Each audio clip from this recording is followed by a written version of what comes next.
남쪽 커뮤니티를 즐겨 하신다면 한 번쯤 봤을 법한 짤방입니다. JTBC 김지아 기자가 피해자의 목소리가 증거입니다 라면서 다른 게 증거가 아니고요. 역으로 생각해보면 가해자도 그 일이 없었다는 것을 입증할 수 없어요 라고 말했다는데요. 이 뭔 개소리야!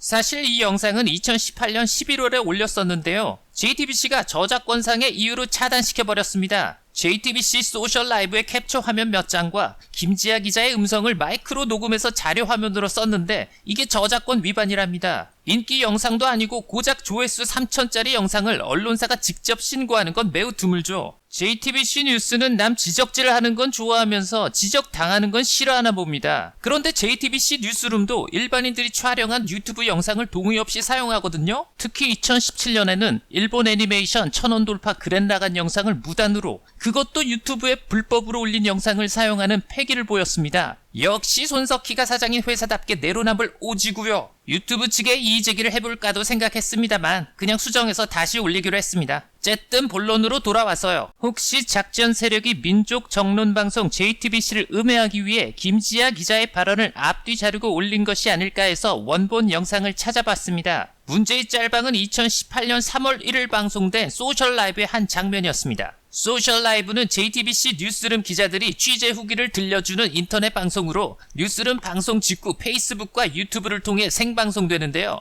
이날 방송에서는 김지아, 이호진, 박소영 기자가 출연해 밀양연국촌 촌장이자 인간문화재인 하영부 씨의 성폭행 사건을 다뤘습니다. 여성 단원 3명이 신입 시절 하영부 씨로부터 성폭행당했다고 폭로한 사건인데요. 여기서 김지아 기자는 피해자의 말을 어떻게 믿냐는 의견이 많다면서 이를 반박하기 위해 문제의 발언을 합니다. 잠깐 음성을 녹음해서 쓰면 JTBC가 또 신고할까봐 이번에는 기계음을 썼습니다. 피해자의 목소리가 증거입니다. 다른 게 증거가 아니고요. 역으로 생각해보면 가해자도 그 일이 없었다는 것을 입증할 수 없어요. 뭔 소리야? 말 같지도 않은 소리라고 그래, 씨. 진짜 짜증나게.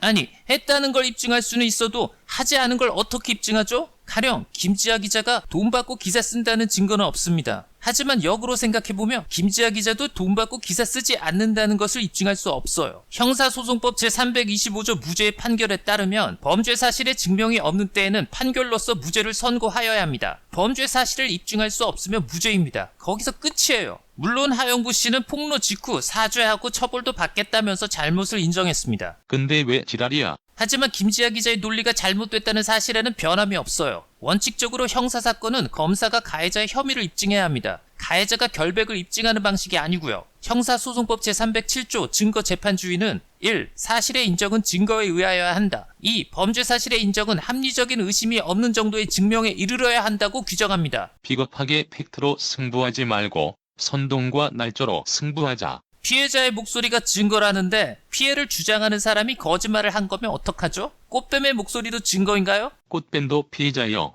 미국 애니메이션 심슨에서는 극중 한 여성이 성폭행당했다고 거짓말한 사실이 드러나 울음을 터뜨리자 기자가 그 눈물이야말로 강력한 증거물입니다라며 성폭행 무고를 풍자한 바 있는데요. 우리 김지아 기자는 피해자의 목소리가 증거입니다라고 엄격 진지 근엄하게 말한 거예요. 진더감 수성이 높아서 그래요. 이어 김지아 기자는 지금까지는 가해자들의 얘기를 더 많이 믿는 사회가 아니었나라면서 피해 사실을 입증하기 위해 증거를 모아야 한다고 안타까워했습니다. 하지만 피해를 주장하는 사람이 피해 사실을 입증해야 하는 건 당연합니다. 아무 증거도 없는데 어떻게 믿죠? 피해자의 주장을 의심하는 건 2차 가해요. 놀라운 것은 이 발언이 다른 사람도 아닌 사실만을 전달해야 하는 기자 입에서 나왔다는 점입니다. 기사에는 기자의 신념과 가치관이 묻어나기 마련이죠. 편향된 생각을 가진 기자가 중립적인 기사를 쓸 수 있을까요? 실제로 JTBC는 성폭력 사건이나 젠더 이슈를 일방적인 페미니즘 관점에서 보도한다는 비판을 받아왔습니다. 김지아 기자가 생방송 중 말실수한 것 같고 말꼬리 잡는 거 아니냐고요?